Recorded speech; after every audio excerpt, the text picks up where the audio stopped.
Down the track, we'll be reviewing the first test match between India and South Africa, and India have wrapped things up on day five, winning by 113 runs. Brilliant performance by them, and they take a 1-0 lead at the Centurion. It's a historic win, first time they're winning at the Centurion. Also, apart from that, Nasser Hussain test match with Hansi Cronje, which was, there was a lot of controversy about it. Apart from that, I don't think any other touring team have won at the Centurion. It's a fortress. So after conquering the Gabba, India have conquered Centurion. A brilliant performance, I think, laid by the platform was laid by KL Rahul. A fantastic 100. He got India off to a solid start, and those first inning runs were key in this game because if you saw after that, both teams did not reach 200. India got all out for 174 in the second innings. South Africa 197, followed by 191. So that innings in context, KL Rahul's innings was match-winning one, and on a tough pitch, he really found his feet and played really well. I think that partnership with Agarwal set the tone for India in this test match and in the series and has given them a 1-0 lead. I think in the fourth innings, if you just see Dean Elgar, I think he batted really well. Showed like that, he has that temperament, he has that fight there. Very gutsy batsman. I saw in the last tour as well when India came that he takes body blows and he really gets stuck in there, and he did that again today. So credit to him. I think yesterday for South Africa at one stage they did bat really well. Those two wickets in the end of day four kind of hampered them, but then again today Elgar and De Kock, a good partnership there. Bavuma as well. So it looked like they could go for the runs, but then India wrapped it up straight after lunch. Sorry, before lunch that wicket of Elgar, the one Bumrah got, he broke that partnership, and then Shami coming in and just blowing out the tail. It was simple for India in the end. No, but before that, it looked like South Africa might take this close. They had enough deliveries to even chase this down. But on South African pitches, that's what happens. Yesterday, you saw they batted well. I think they used a heavy roller, so it was a bit flat. I was reading a few articles where when the altitude is high, and you use the heavy roller, it actually in the beginning it's good for batting, but suddenly it starts to wear and tear. You start seeing cracks, and it becomes difficult to bat on. That's exactly what happened. They were like 80 for two, and then suddenly 190 all out. So credit to India. They showed the patience. I think particularly on day four, they didn't run through the South African batting lineup. In the first innings they got a great start, India, and then the tail kind of hampered them, but they kept patient. Here it was the opposite. It was Elgar who was keeping them, at bay. But then once they struck, they took 3-4 wickets in bunches. So credit to them for sticking to the lines and lengths. I think Shami was outstanding, the best bowler on display in this test match. Siraj supported him really well, and Jasprit Bumrah. Jasprit Bumrah is someone he's a game changer. He's someone who will pick up wickets out of the blue. And also when the pitch was good to bat on yesterday, he tries something different, like that Yorker he bowled to Maharaj, or that that cutter that he bowled, which dipped in, seamed off the pitch to Van der Dusen. He tries something different, and that's where T20 skills kind of come into play. We talk about Test being as the hardest game, but T20 cricket does help you. Like any type of cricket will help you in different formats, and he's shown that when he takes the pitch out of the equation, basically just with Bumrah, and credit to him for that. He's an outstanding bowler. This bowling attack is probably the best bowling attack over the 3-4 years. Yes, before there's Ishant Sharma, now there's Siraj, but Siraj is doing that job wonderfully well. I think his spell yesterday was very nagging, like outside of some play and miss to Elgar and Van der Dusen. He was there in the corridor of uncertainty, and really caused issues for the South African batsmen. So I really want to give Siraj credit there. I think he's been bowling so well since he's got the test call up for the Indian team. And apart from that, one thing that India will look at was their batting. Their middle order has not been clicking for over 1 or 2 years now. Pujara, Rahane, Kohli have not gotten the runs. Yes, there's been the odd contribution. I felt Rahane looked brilliant in this test match. Even Virat Kohli, to that extent, he looked good. But, it's after getting in and throwing away your wicket, they will want to work on that. Because if Rahul's innings didn't exist, if you got out for like 30, 40 or cheaply in the first innings, then, India would have been in trouble. Mayank Agarwal as well, I think he batted really well in the first innings, but he got a chance as well. So he'll want to minimize giving those chances and minimize risk basically when he's batting. I think the Pant and Ashwin partnership in the second innings was crucial as well. They made sure that India got to a target where it's going to be difficult for South Africa.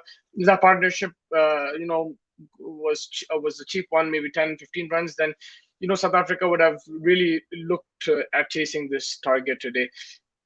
So credit to them. There, it's those small contributions that do count. Ashwin finished off the test match with 2 wickets. Those were his only wickets in the game. Not too much contribution, but I still feel 5 bowlers is the way to go, because you saw Bumrah's injury. He came back thankfully and he bowled really well. But injuries can happen, freak injuries can happen, and I think in these conditions you want to have an extra bowler there. And because it's a low-scoring game, even if your tailender chips in with 15 runs, 20 runs, like someone like Ashwin did, a partnership with Pant, or even like if, Shami came and hit a boundary, Bumrah hit a couple of boundaries in the first innings. These things help you. I think for a team like India who don't have an all rounder, like fully fledged all rounder, I think they'll have to go with that extra bowler, because you don't want your bowlers to get under that pressure. I think batsmen can make it work, especially if the top order steps up. They can make it work, and ideally you want an all rounder. That extra batsman cover, but in these conditions, I think the bowlers can do a job with the bat, and with the ball, you just need that extra cover, I feel. From South Africa side of things, the positives will be Dean Elgar. I think he batted really well. He's shown the way now for South Africa, where they can score runs off this Indian bowling lineup. It's not, of course, it's not easy, but in a fourth innings on a wearing pitch like that, if you can score a 70, 80, then there is scope. Especially if they do win the toss, I think they can put India under pressure, batting first. Bavuma is another positive. He really stuck at it, batted well, consumed deliveries. In the first innings, he got a 50. Second innings, if you check his score, he got 35 for 80. He was not out, so it could have been another 50 on the cards. Another positive, Ngidi, I think, outstanding. The 6-4 in the first innings, he bowled so well. It took time. The first session wasn't his best session, but after that, he really got his line and length right, and I think he bowled magnificently well. Rawada, it was a slow game for him, slow pickup, but he picked up 4 wickets in that second innings, and he looked unplayable at times in that second innings, especially the spongy bounce. It wasn't easy to play Rabada, so another positive there. I think for South Africa, it's about the top order runs. I think they need support from the likes of Van der Dusen, from Markram. If these guys contribute and support the likes of Elgar and Bavuma, South Africa will still have a chance in this test series. It's no by means done. Yes, India are on the front foot. They're playing really well, but these conditions are not easy to play in, especially with the bat. Yes, India have an excellent bowling lineup, but so do South Africa, and India's batting has not been at that level either. If you look at the batting, it's just KL Rahul which sets them apart. Otherwise, the scores have been kind of level in this test match. So South Africa can sniff that opportunity, and they'll have to try to get the execution right. The fielding needs to be better. I think they need to take catches. Even India have dropped a few catches. So it happens in these kind of conditions.